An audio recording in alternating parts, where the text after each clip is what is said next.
The Detroit Pistons are the betting favorites to acquire ultra scorer Cam Thomas of the Brooklyn Nets. In today's episode, we'll break down how his addition could help the Pistons. Break it down. Today's episode, Locked On Pistons podcast. Let's go.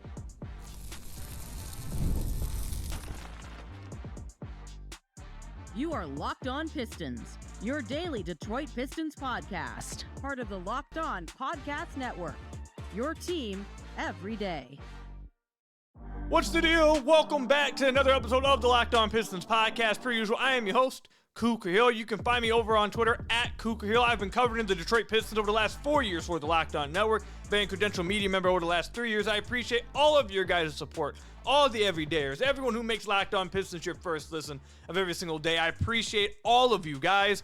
Today's episode is brought to you by FanDuel. Right now, new customers can get $150 in bonus bets when your first $5 bet wins. In today's episode, we'll be breaking down the good and the bad from the Detroit Pistons Summer League, what we saw from Bobby Klintman, Ron Holland, Chaz Smith, Daniss Jenkins. We'll talk about it all, but a topic or a segment that I'm really excited to discuss later on. It's the last segment we're going to do.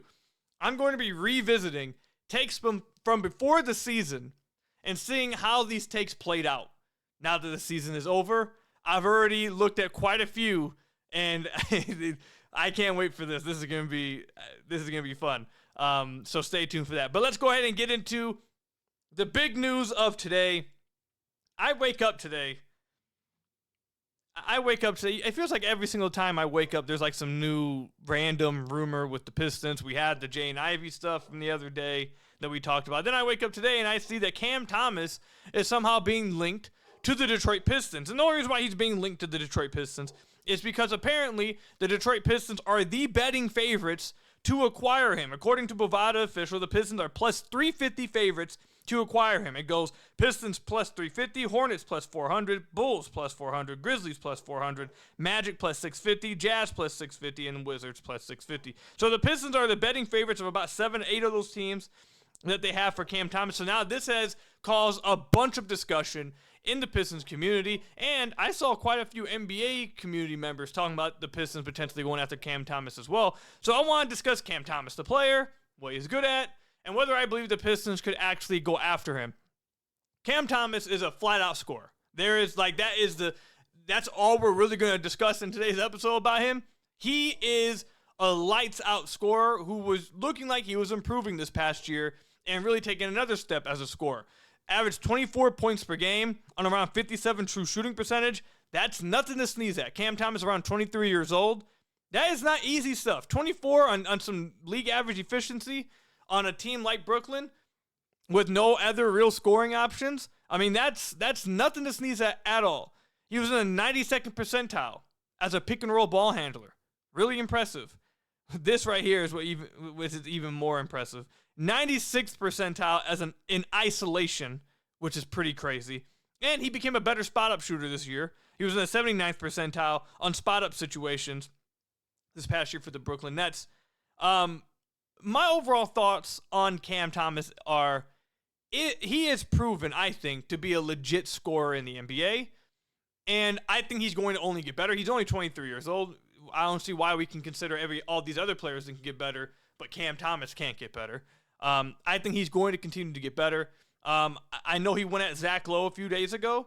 And my thoughts on this, on the reason why he's available to begin with, is while, yes, Cam is a very good scorer with a lot of talent, a lot of scoring talent, he doesn't offer much else at this point right now. Now, what's going for him is that he actually is very good at scoring. He's not like I sorry to throw this shot at this guy, but he's not like Jalen Green, where the sell on him is, he's an efficient scorer, except he's not actually an efficient scorer.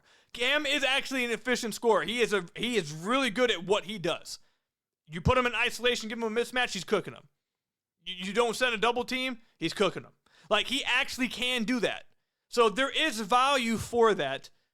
But the reason why he is still available, I believe, is because he doesn't offer much else. He struggled to be a good playmaker. He did average a career high in assists, around 4 a game this year, but he averaged career high in turnovers. And it wasn't like he was crazy. It wasn't like he was averaging 5, 6, 7 assists a game. Averaging just around 4 a game. He hasn't been this great playmaker. He hasn't been the greatest defender. And he also, this part doesn't really matter to me too much, but it's not like he's 6'8", 6'7". He's around 6'3", 6'4". He's not that big. I'm not too concerned about that part, though. But in today's NBA, especially with how you've watched these playoffs play out, guys who can only do one thing, and especially if that one thing is that you need the ball in your hands, it's going to be hard to really make you a focal point of a team. So that's where I'm at with Cam as a player. He's a really good scorer. He's an efficient scorer. I think there 100% is a role for him in the NBA somewhere as an impact player. The discussion about, Cam's just a scorer, you can't have him in the league. I've seen some people suggest that Cam Thomas shouldn't be getting minutes for teams because he doesn't pass the ball enough or something. I think that's ludicrous. He is a really good scorer. That is valuable. That there is value to someone who can be as good as he is as a scorer. There's value to that. But all the other things that he doesn't do, he has to improve on if he actually wants to be a legit player that warrants that type of usage. Because one of the things he went at Zach Lowe about on Twitter the other day was, Zach Lowe saying that the team, there's teams out there that question, his ability to pass and that he gets doubled a lot, whatever. And Cam Thomas was like, well, I'm being doubled all the time because I'm the only real scorer on the team. Whereas, yeah, that's part of it for sure. Part of it is the fact that he's one of the only scorers in the team. The other part of it is teams know that if they double him, he's not making a passing read, and oftentimes he may even try to shoot over the double team. And if he does try to make the passing read, it takes him a while to make it, and they can try to pick passes off. The Nets or whatever team he's a part of won't be able to take advantage of the 2-on-ball advantage that he's created. So I think that was a little bit ironic to see that from him, because I feel like that's part of his issue too, is that it doesn't feel like he really understands. I feel like it's just ironic because I don't think he really understands what he has to improve on and why things are certainly happening. I saw someone say if the Pistons were to acquire Cam Thomas, the biggest issue would be convincing Cam Thomas he's not the best player on the team, that he's not better than Cade, which kind of sums up how confident Cam Thomas is and the way he plays. But now let's talk about, are the Pistons actually going to get him? No, the Pistons are not acquiring him. If they were, I already saw some people say, if they were to acquire him, what does this say about Ivy? They're not getting Cam Thomas. I would be absolutely shocked if they got Cam Thomas. If they got Cam Thomas before they got Caris LeVert, then it would make more sense. But if they got Cam Thomas now, this basically would be saying moving on from Ivy or something. They must be trading Ivy. And everyone knows that I'm an Ivy skeptic, but I am a fair person. It's not fair for Cam only played 25 games this past year. If I'm going to come on this podcast and say I don't believe in Ivy sample size because it only had 29 games, 30 games, and a hot 5-game stretch at the end right before he got injured, I can't come on here and try to sing the praises of a 23, 24-game sample size either. So there's a world where this sample size that we saw from Cam, looked like he was taking another leap, or a leap's the wrong word, or improving, isn't actually real. It's not a real sample size. It was just so small that if we would have seen the full season play out, it wouldn't have maintained at that point. So that's one. And two, I've said on this podcast over and over, my understanding is the Pistons are going to want to see Ivy, Cade, Asar, and Duren with some sample size before they make decisions on anybody. And I don't see them going away from that for Cam Thomas, unless it has something to do with contract demands, unless they're just so far away in extension talks that they know they're not bringing back one of these guys, and then they move them. I mean, maybe if that were to happen, but no, Cam to the Pistons, I don't see how that really fits. Again, if they didn't have Caris, I would understand, because the Pistons, Cam would help them. I've talked about this on the podcast. They've needed isolation scoring. They need someone that can just go get a bucket. And there's an argument, certainly an argument, that if you just drop Cam Thomas on this team, he's the best isolation guy on the team, that he's the best scorer on the team, like pure bucket, that he's the best scorer. Now, you may give the edge to Cade because of the coverage Cade sees and his ability to make counters off of those coverages, fair. But then outside of Cade, Cam Thomas would be the best scorer then. So, he would help. He would help in that regard. They would become a more efficient, I believe, isolation scoring team. I think he would help them in the half court, take some pressure maybe off of Cade. Cade would maybe play off ball a little bit more. But Cam doesn't fit right now. They've already, they've filled up their backcourt. I don't see why the Pistons are favorites for Cam unless they know some stuff that I don't. But yeah, this isn't happening. They're not acquiring Cam Thomas. They're not trading An Ivy so they can get Cam Thomas. It's not happening. I do just want to say, though, before we wrap up, I do think it's incredibly unfair of people to say that Cam Thomas has no value. I don't think that's true. I think that's when you can do what he does as a scorer, there is somewhere in the league for you to do that. He has to get better. He does need to improve these other areas of his game, become a better passer, become a more consistent defender, be even more healthier throughout a season. But he's 23 years old. He's going to get better. And 24 a game on 57 true shooting at 20, that's not easy. Like that is not easy to do. So I'm interested to see where he gets picked up or if he just goes back to Brooklyn on the qualifying offer. I'm interested to see how this goes. Don't think it's going to be the Pistons. I really don't buy that. But Cam has somewhere in the league. He has value, and I think he's going to get better.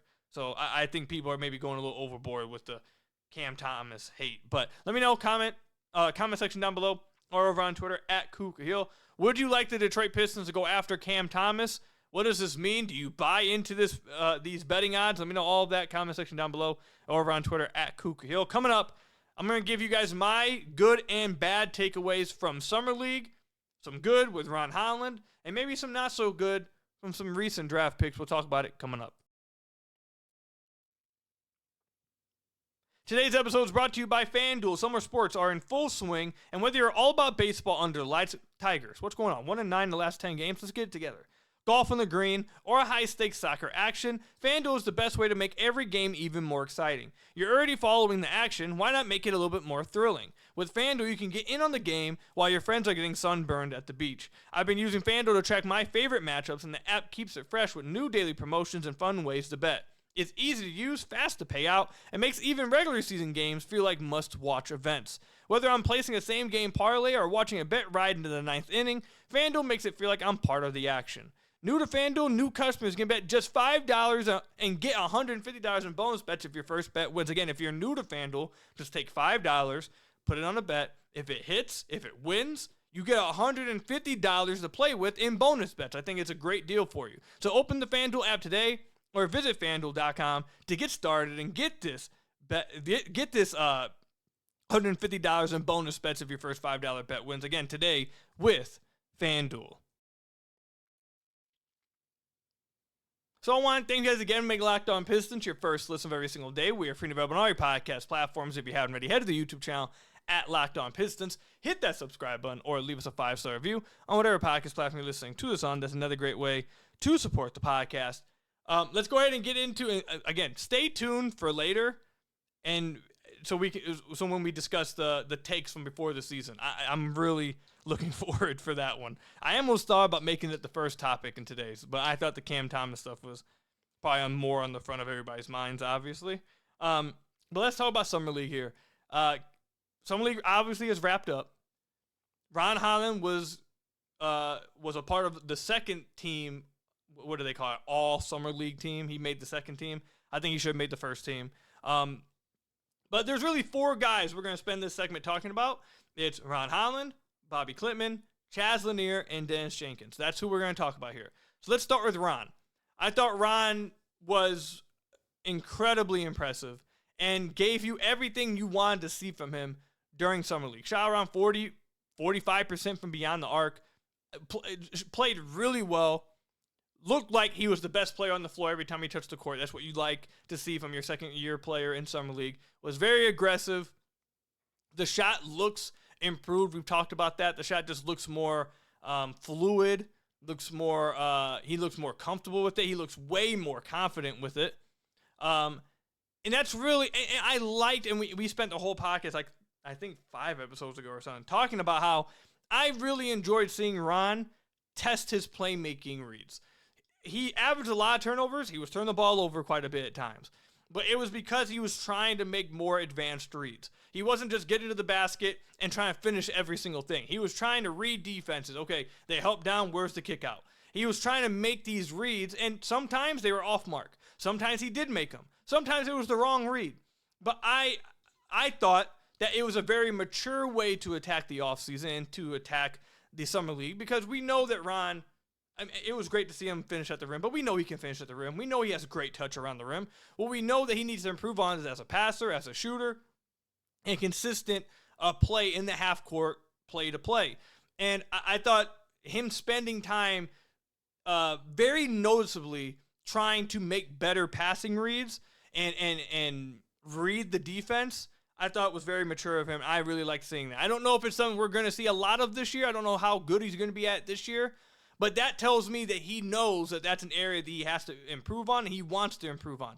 He spoke before one of the games about how he's been watching Cade Cunningham film this offseason so he can see how he reads the defense and try to learn from that. I loved all of that from Ryan. It honestly makes me feel even better about him, that he, instead of going into Summer League just worried about, I'm going to score 25-plus points a game, I just want to dominate, dunk on everybody, finish at the rim.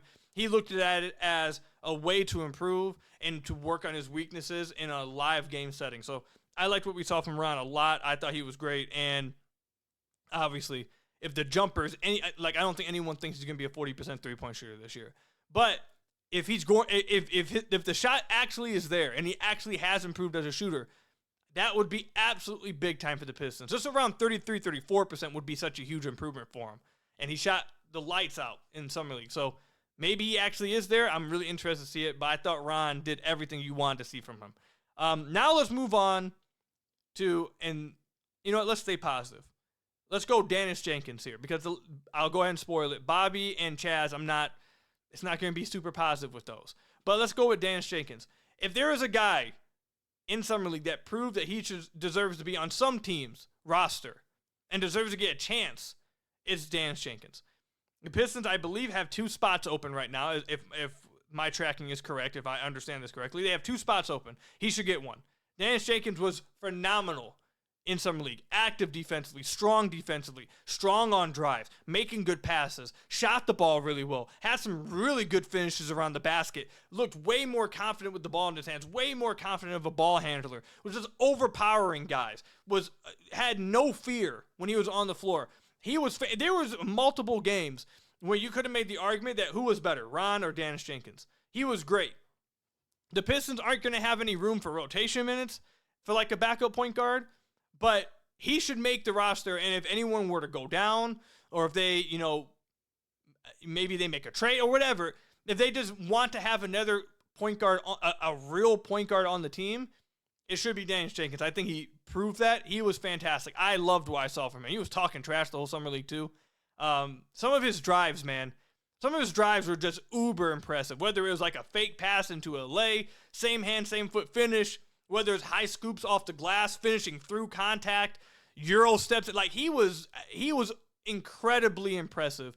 I really liked what I saw from Daniss Jenkins. So if he doesn't get a chance with the Pistons, I think he 100% should be getting a contract from some team out there. And honestly, I would be really interested to see him maybe get a contract with like a rebuilding tanking team that gives him minutes and see how he looks, because he looked much, much better during the Summer League than he did even last Summer League. There were multiple times where I thought he was the best player on the floor. That's how good he was. So Jenkins, fantastic. Where do I go next? Let's go with Bobby. There's a section of this fan base that really wants to believe, or not wants, really does believe in Bobby. And I've told you guys this before. I want Bobby to be good because he's my type of player. He is a processor. He's a high-level processor. He's a good off-ball playmaker. He makes the right reads when it's there. Those are the type of players I love. You guys know those are my favorite type of players. High-level processors that make the right play, right read, play to play. He does that. And he has good passing ability for a guy his size. He really does. Like, I'm not ignoring that. But Bobby, he just did not look like an NBA player during Summer League for a few reasons. He really struggled defensively to stay in front of guys. I think that was a bit concerning. I think the most concerning part to me with Bobby, and I've mentioned this in the podcast now a few times, the most concerning part to me is he failed to show any real way in which the Pistons could actually leverage his playmaking if he were to get minutes. Because he's theoretically a shooter that's an inconsistent shooter. He didn't shoot very well in G League last year, and he was inconsistent in the Summer League this offseason. So he's an inconsistent outside shooter from what we've seen so far. From maybe he becomes a really good one, but from what we've seen so far, he's had highs and he's had lows. So he's an inconsistent shooter.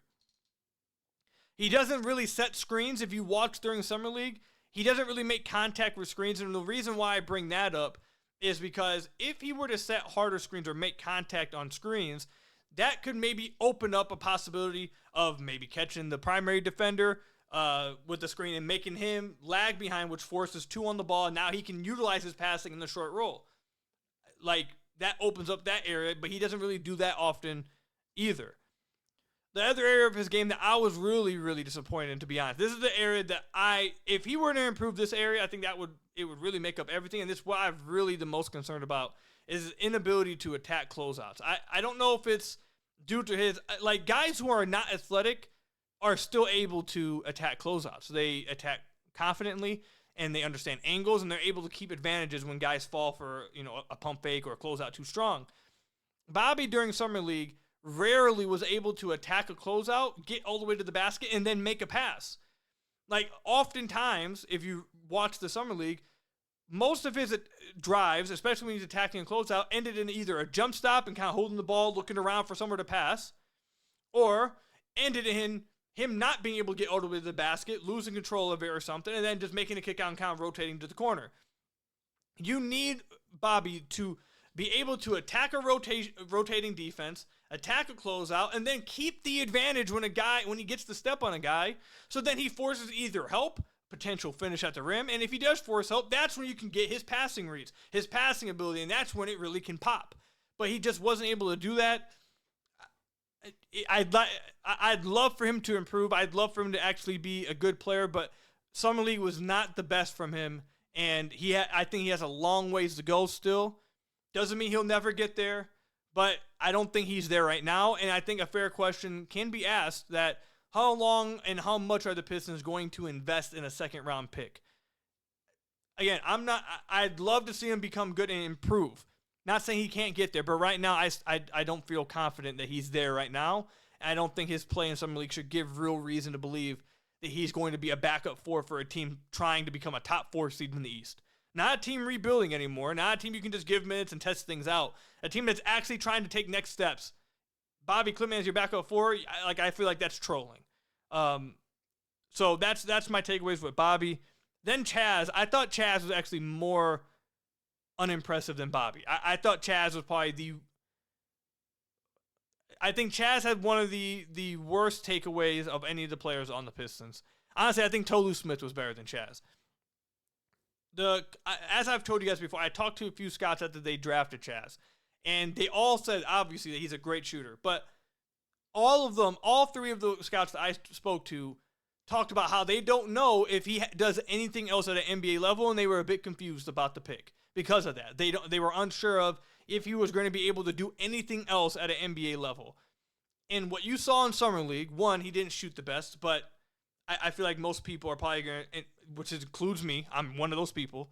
You have a long career of being a great shooter. I don't care if you don't shoot. Like, it's not that I don't care, but if you don't shoot the 40% in Summer League for 4 games, I'm not going to all of a sudden think, oh, this shooting prospect is no longer a good shooter. It's not what I'm going to think. So, but that's not the issue here. The issue that I had with Chaz was, one, anytime he had the ball in his hands and it wasn't an immediate catch and shoot, he looked frantic. He looked completely, didn't know what to do. His handle is not there at all.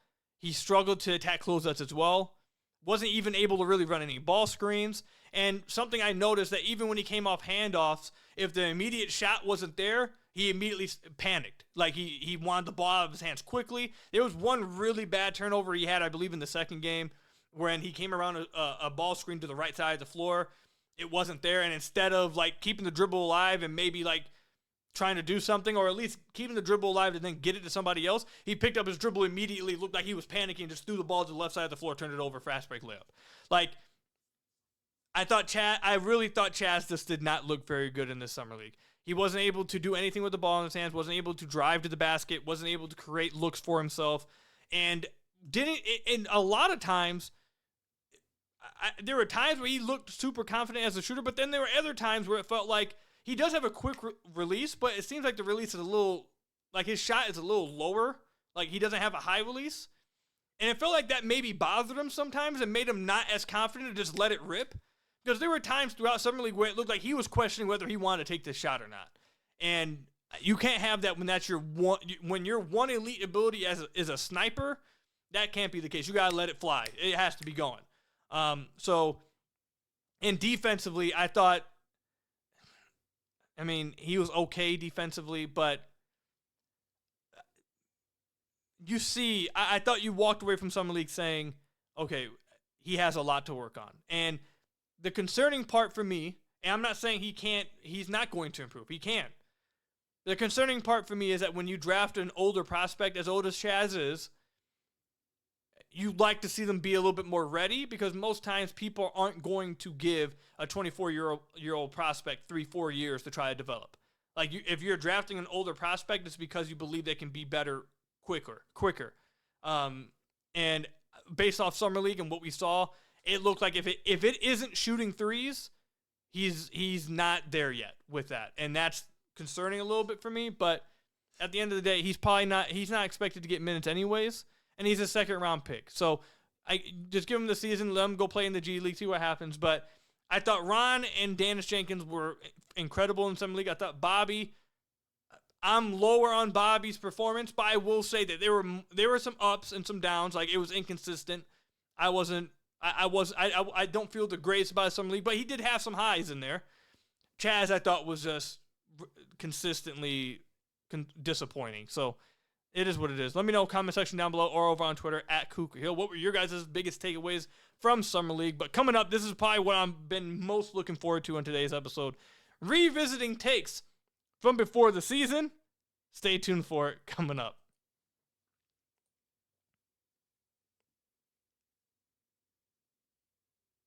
So I want to thank you guys again for making Locked On Pistons your first listen of every single day. We are free and available on all your podcast platforms. If you haven't already, head to the YouTube channel at Locked On Pistons. Hit that subscribe button or leave us a 5-star review on whatever podcast platform you're listening to this on. That's another great way to support the podcast. All right, this is going to be fun. So I'm not just looking at bad takes. It's not just bad takes. Actually, before we get into the ones I have pulled up, I want to hear from you guys. Either send me DMs on Twitter, either tweet me on Twitter, any bookmarks, screenshots of someone that had a bad take before the season or a really good take before the season. Tweet me all of that. And then also in the comment section down below or in the reviews on whatever podcast platform you're listening to this on, let me know maybe some takes you had before the season that turned out to be really right or really wrong. Let me know all that. I want to hear from you guys. I really can't wait for this. I want to hear from everyone on their preseason takes. All right, first place we're going. First takes that we have to go after. This is a bad take. I'm going after you, Locked On. Locked On, we're coming after you. I did not forget, before the season, guys, I know you guys remember, we were in the bottom feeders recording. Before the year, we do a Locked On segment when teams from each conference get grouped into these groupings, and they record an episode. And we were put in the bottom 5 of the East grouping. We were in the group with the Washington Wizards, the Bulls, the Nets, and the Raptors. And Locked On Raptors, looking at you as well, had a lot to say about the Pistons and Cade being bottom feeders, being in the tanking crew, being at the bottom of the East crew. That was on October 15th. The video on my YouTube channel says, can the Detroit Pistons rise, or are they still a bottom 5 team? That was before the year the Pistons finished as a 6th seed and Cade made All-NBA third team. That is a certified bad take. Locked On. I'm sorry, Nick, David, all of you guys, but listen, you guys didn't have to put the Pistons in the bottom feeders, and you guys did, so now I got to make you pay for it. That's the first one. Second one, Cade Cunningham's ESPN ranking. He was at 67 before the year. Absolutely insanity. Absolutely disrespectful. He's finished now around most lists. You see him around the top 15-ish. And again, was an All-NBA third team. I remember, I'm looking at this YouTube video, October 18th. Why ESPN's Cade Cunningham ranking disrespects the Detroit Pistons. All right. That's another one. There was a good one. Oh my God, I had it pulled up. There was a good one here. Oh, right here. JB Bickerstaff, I had a video on August 10th when I said that JB Bickerstaff showing that he will have a positive difference on the Detroit Pistons this year and the positive difference on their culture. That was a ringing good one. That was a good one. I was right on that one. That one was good. Here's a bad one, though, for me. I'm fair. If I'm wrong, I'm wrong. I'm willing to admit I'm wrong. If I'm right, I'm willing to admit. Trust me, I'm definitely willing to admit when I'm right. I don't have the date on this video. Where's the date? I don't have the date on this video. Basically, I asked the question, will the Detroit Pistons finish over under their win total, which was 24.5. And I said no. I said they would not go over. I said that they had finished under their win total the last 4 years, and I had gotten burnt 3 straight years with it, and that I wasn't getting burnt again. I went under. Now, obviously, the Pistons won damn near 20 more games and than their win total, and had one of the largest jumps we've ever seen in the NBA history. So, Ku Khahil, certified bad take. Looking at all the YouTube, looking at all of my YouTube videos for Locked On, I'm not going through the podcast because it's easier to.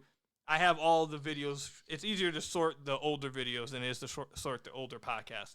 But looking at the titles of all the podcasts from before the season, man, it's just like. It's funny to look. It's funny to look at these. Like there's one episode from August 20th. Will Jalen Duren or Isaiah Stewart close for the Detroit Pistons? And honestly, I feel like that one was a really good one because for the majority of the year, that was a real question. For the whole season, I think I was right to make that a topic because for the whole year, Isaiah Stewart and Jalen Duren kind of swapped closing games. And for the first half of the year, Isaiah Stewart was better.